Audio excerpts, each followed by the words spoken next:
Bonjour à tous, bienvenue sur Remicom TV. Un petit message pour vous cadres, rebondissez grâce à la franchise. Oui, mais comment et qu'est-ce que c'est que la franchise? Pour en parler, nous recevons aujourd'hui Fabien Douce. Bonjour, vous êtes consultant Remicom. Alors d'entrée de jeu, expliquez-nous, enfin, pour ceux qui ne le sauraient pas, qu'est-ce que la franchise? Alors bonjour, alors la franchise c'est un partenariat.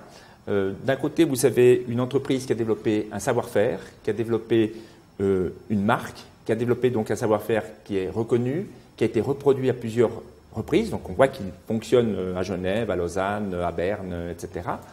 Et de l'autre, un chef d'entreprise qui va apporter son envie de se battre, donc son ambition, son expérience professionnelle et ses fonds propres, et pour ouvrir donc un point de vente en respectant le métier et le savoir-faire de ce franchiseur. Et donc ce chef d'entreprise, on l'appelle le franchisé, et j'insiste bien sur le fait que ce chef d'entreprise n'est pas un salarié du franchisé, il n'y a pas un rapport siège-succursale. Hein. Ce sont deux patrons à des niveaux différents certainement, mais deux patrons différents d'entreprise qui vont s'unir entre eux pour travailler ensemble pendant un certain nombre d'années. D'accord. Et pourquoi pensez-vous que la franchise puisse justement permettre à des cadres de réorienter leur carrière, voire de rebondir? Un peu quand on serait en bout de course, on n'aurait pas d'idée ou la motivation de trouver un nouveau produit, quelque chose? Alors, j'ai envie de vous répondre de la manière suivante. Moi, j'ai rencontré beaucoup de franchisés de par mon métier, depuis une quinzaine d'années maintenant. Et bien que les parcours soient différents, leur histoire est différente, ils ont un dénominateur commun, c'est que leur volonté de devenir propriétaire en franchise d'une entreprise découle donc d'un dénominateur commun qui est une cassure. Cette cassure ou une rupture, c'est dans le cursus professionnel. C'est soit le cadre qui à un certain moment se dit mais bon voilà, j'ai roulé ma bosse, j'ai appris beaucoup de choses et maintenant j'ai envie d'être moi, le dirigeant, d'être mon propre patron. Donc là, on tombe dans un créneau de quelqu'un qui fait une action volontaire. Ou autrement, c'est le cas de quelqu'un qui, malheureusement, il y a restructuration, il perd son job, il n'arrive peut-être pas à rebondir en tant que salarié et il va être obligé de se remettre en question. Mais en fait, il faut montrer patte blanche. Comment on fait aussi pour être crédible? Pas tout le monde a l'autorisation de se lancer en tant que franchiseur par rapport à une marque ou quelque chose. Comment on a le droit, on nous autorise à avoir une franchise de telle ou telle marque? Alors là, on tombe dans un domaine très vaste qui est le développement. Je dirais qu'à partir du moment où vous avez envie de créer une entreprise en franchise, vous contactez un franchiseur, vous allez lui poser un tas de questions, vous documentez sur le contenu de sa franchise, sur son produit, sur son savoir-faire, prendre le maximum d'informations. Puis après, finalement, le droit, vous l'octroyez vous-même, vu que vous achetez un savoir-faire et vous allez mettre des fonds pour créer une entreprise répondant aux normes du franchiseur. D'accord, oui, effectivement, avec un contrôle très précis, on ne fait pas ce qu'on veut au niveau de la déco, l'agencement, pour exactement, rester dans la ligne tout à fait. Du client. Est-ce qu'un cadre dispose justement des compétences nécessaires pour se lancer dans la création d'entreprises en franchise? Alors, personnellement, je suis plus que convaincu de ceci parce qu'un cadre, par définition, c'est quelqu'un qui sait gérer. Donc, il sait gérer des ressources humaines, il sait gérer un centre de profit, il sait gérer ses priorités, donc il sait se prendre en main.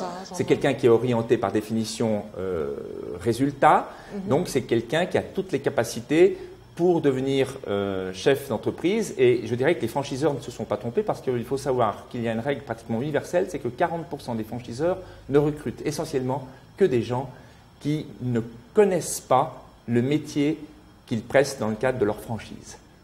Je m'explique. Oui, vous avez des gens qui, par exemple, étaient dans l'informatique bancaire et pour X raisons veulent passer à autre chose et vont peut-être se retrouver, alors soit commerçant et avoir un grand magasin de fleuristes dans le cadre d'une enseigne, comme par exemple Monceau Fleurs ou le Jardin des Fleurs, qui sont des enseignes françaises mais qui ne sont pas présentes en Suisse.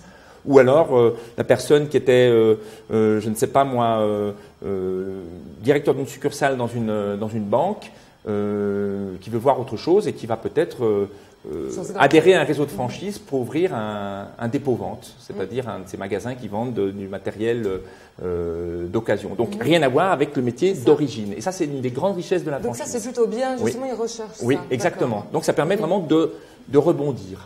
Toutes les portes sont ouvertes. Voilà, donc en fait, ils peuvent vraiment rebondir et orienter leur carrière dans n'importe quel domaine pour peu qu'on ait des affinités tout de même. Tout à fait. En fait, il y a des domaines où il faut vraiment venir du métier. Il est clair que, par exemple, un magasin d'optique, ce sera un opticien. Moi-même, je ne pourrais pas postuler chez un opticien. Je ne connais rien à ce métier, ou ne serait-ce que coiffeur. Mais par contre, des franchises qui sont peut-être plus ouvertes, qui ont des métiers qui sont beaucoup plus ouverts, il y a de grandes réussites de gens qui venaient d'autres domaines, qui se sont totalement révélés. Et quel conseil alors vous donneriez, vous, à quelqu'un qui vraiment veut se lancer? Alors, je donnerais 3 conseils principaux. Le premier conseil, c'est vraiment d'aller à la pêche à l'information, de s'informer. Et c'est facile aujourd'hui avec les moyens tels que Internet. Vous allez sur un moteur de recherche, vous mettez commerce en franchise et sur la première page, vous allez avoir un tas de sites, soit de fédérations comme la Fédération suisse, la Fédération française ou d'autres fédérations, ou des sites qui sont spécialisés dans le recrutement de franchises. Donc il y a pléthore d'informations. Après, il faut la trier, bien sûr. Le deuxième conseil, c'est de prendre le bâton de pèlerin, d'aller rencontrer des franchiseurs, connaître leur métier, voir si ce métier vous interpelle, vous plaît, etc. C'est d'avoir des renseignements bien sûr sur le métier du franchiseur, mais sur les résultats financiers, sur les prévisionnels. C'est de visiter des points de vente franchisés. Il y a personne mieux qu'un franchisé qui peut donner un avis sur le franchiseur, d'expliquer, oui, le concept fonctionne, oui, la rentabilité est là, parce que l'un dans l'autre, un réseau de franchise qui fonctionne, c'est un réseau où le franchisé gagne de l'argent. Donc vraiment, ne pas hésiter à être curieux, à poser les bonnes questions. Et si vous avez un doute, s'il y a un manque de transparence, fuyez, parce que vous allez prendre quand même une responsabilité qui est importante. Oui. Troisième point aussi que j'aimerais dire, c'est qu'une fois qu'on a fait son shopping, qu'on a toutes ces informations, donc il faut les trier et rien laisser au hasard, parce qu'en fait, la personne, avant de se lancer, elle va devoir répondre à 4 questions. La première question, c'est: est-ce que le métier du franchiseur que j'ai choisi me plaît? Est-ce qu'il me parle? Est-ce que je me vois travailler dans un magasin? J'ai pris l'exemple du magasin de fleurs tout à l'heure ou du dépôt-vente. Est-ce que je me vois travailler dans une surface de 1000 m² bondée de meubles, d'électroménager, etc. Ça, c'est la première question. Est-ce que ce métier me plaît? Deuxième question, c'est: est-ce que j'ai les capacités intellectuelles, financières, qui m'amène à répondre après à votre question, et les capacités intellectuelles pour me lancer dans ce projet. Troisième question, c'est: est-ce que ma famille est d'accord? Est-ce que ma femme, mes enfants sont d'accord que pendant les 2 premières années, je vais peut-être rentrer souvent à 20 heures, je ne vais plus pouvoir prendre les 5 semaines de vacances annuelles, donc il va y avoir un sacrifice. Et la quatrième question, c'est: est-ce que j'ai envie de me lancer seul, 100% indépendant, ou m'associer avec un partenaire sous le cadre d'une franchise? Je dirais que si vous n'avez pas 3 oui aux 3 premières questions, ne le faites pas. Et si vous avez 3 oui, c'est déjà très bien. Et si vous en avez 4, vous êtes mûr pour la franchise. Maintenant, très rapidement par rapport à votre question, alors, comme j'ai expliqué dans la définition, c'est un partenariat. Chacun amène ses fonds propres et il y a sa prise de responsabilité. Et il est clair qu'effectivement, si tout d'un coup le franchisé devait être en difficulté financière, il est clair qu'il ne doit compter pratiquement que sur lui-même, vu qu'il est chef d'entreprise et il a amené ses fonds propres. Maintenant, j'aimerais quand même donner 2 renseignements. Le premier renseignement, c'est qu'il y a une statistique qui est presque universelle. Elle est presque trop belle, mais elle est véridique. C'est que 90% des points de vente qui démarrent en franchise, 5 ans plus tard, sont toujours en activité. C'est-à-dire qu'en fait, la franchise, ce n'est pas comme une assurance vie, on est d'accord. Moi, j'ai envie de dire que la franchise, c'est un peu comme un abonnement de fitness club. Quelque chose qui a déjà fait ses preuves. C'est-à-dire que l'image, quand vous signez une franchise, c'est un peu comme quand vous allez dans un fitness club. Ce n'est pas parce que vous avez signé l'abonnement de fitness club que vous avez pris 30 cm de triceps. Il y a un vrai travail. Et donc, si le concept est bon et que le franchisé est un bosseur, il n'y a pas de raison que ça fonctionne pas. Il n'y a pas de raison que ça ne fonctionne pas. Maintenant, si ça ne devait pas fonctionner, ça arrive, il n'y a pas que des succès. Ce n'est pas aussi simple que ça. C'est-à-dire qu'effectivement, le franchisé est responsable, entre guillemets, de ses billes, si je peux utiliser ce terme.